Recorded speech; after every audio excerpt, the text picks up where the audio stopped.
everybody! Would you like to read a bedtime story with me? I'm missing all my friends at school, but I'm here at home and I'm safe, and I've got my stuffies and my favorite blankie, and I'm all cozy and would really like to read a bedtime story with you. Are you ready? Would you like to do that? Get cozy, find a blankie and a stuffy, and we'll read a book together. I chose a book that's really special to me. This book used to be my dad's book when he was a little kid, and then it was my book when I was a little kid, and I still have it at my house all these years later. It's called Euphonia and the Flood by Mary Calhoun, pictures by Sims Tabak. One time, there was an old woman named Euphonia who had a broom, a pig, and a boat. The broom's name was Briskly, the pig's name was Fatly, and the boat's name was Mary Ann. Euphonia always said, "If a thing is worth doing, it's worth doing well." So the broom swept briskly, the pig lived fatly, and the boat floated very nicely, thank you. As for Euphonia, she did well by every living soul who came up her door path.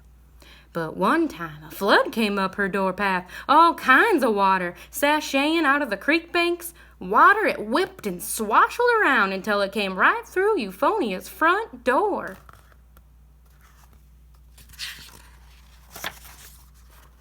"For a flood," she said, "that creek is doing right well. But we can't just sit here hollering for help. We'll go and see where all this flood water is a-rushing to." So the old woman packed briskly and fatly into Mary Ann, untied the boat, and pushed off down the creek. "Row, Fatly," said Euphonia.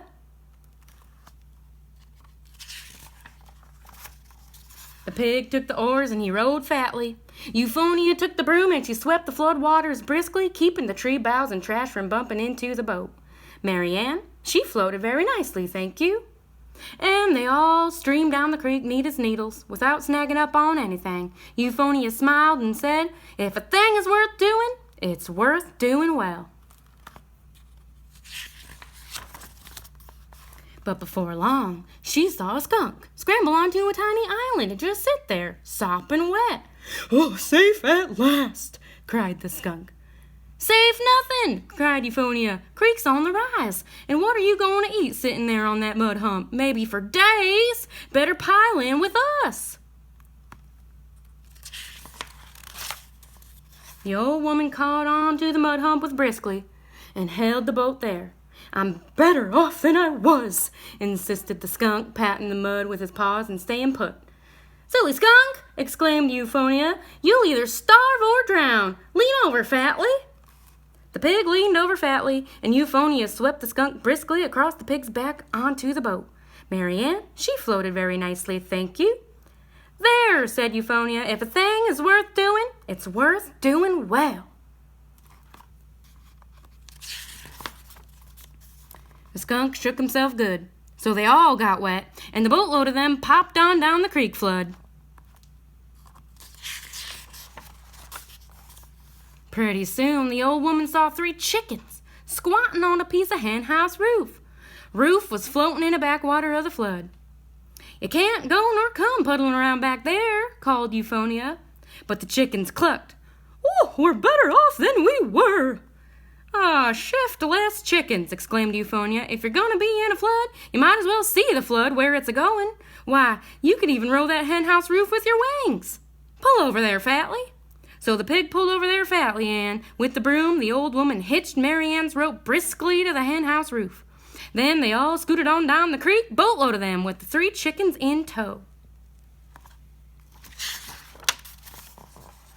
The chickens, they fluttered and squawked about their fast ride on the flood, but Euphonia only smiled.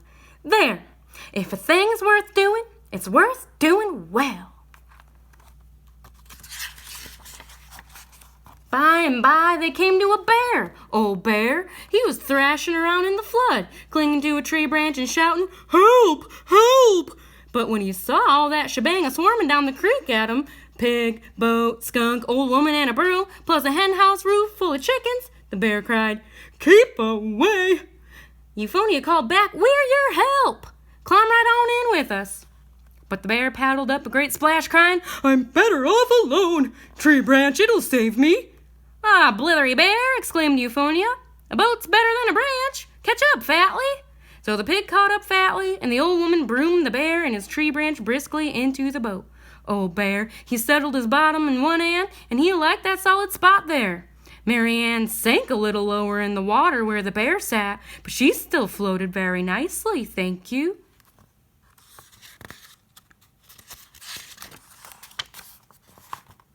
"There," Euphonia smiled and said, "if a thing is worth doing, it's worth doing well."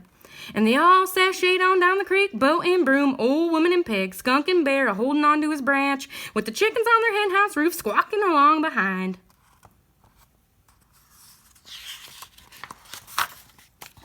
Right about that time, the whole scramble of them came around a bend and found exactly where the flood water was a-going, to Farmer Stump's mill pond.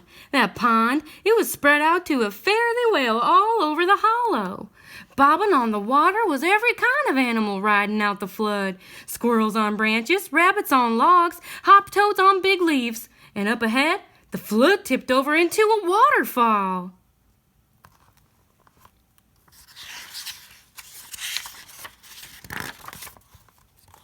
"Far enough," Euphonia called out. "Fatly, pull for shore."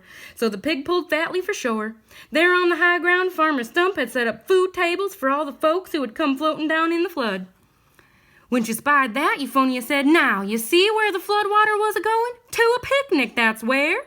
And we'd have missed it sure if we had stayed back home a-hollering for help. Very nicely done, Mary Ann, thank you."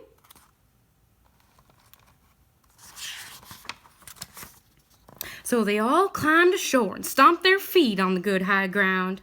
The bear ate honey and biscuits, the skunk ate apple pie, the chickens ate cornbread, and the pig ate fatly all of that, plus turnips too.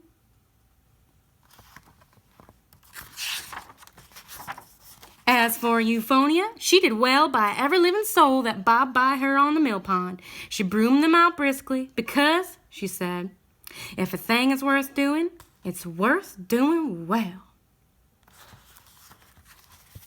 And that's the end. I hope you enjoyed our good night story. There will be another good night story tomorrow. I miss all my friends. I'm wishing you well. Good night.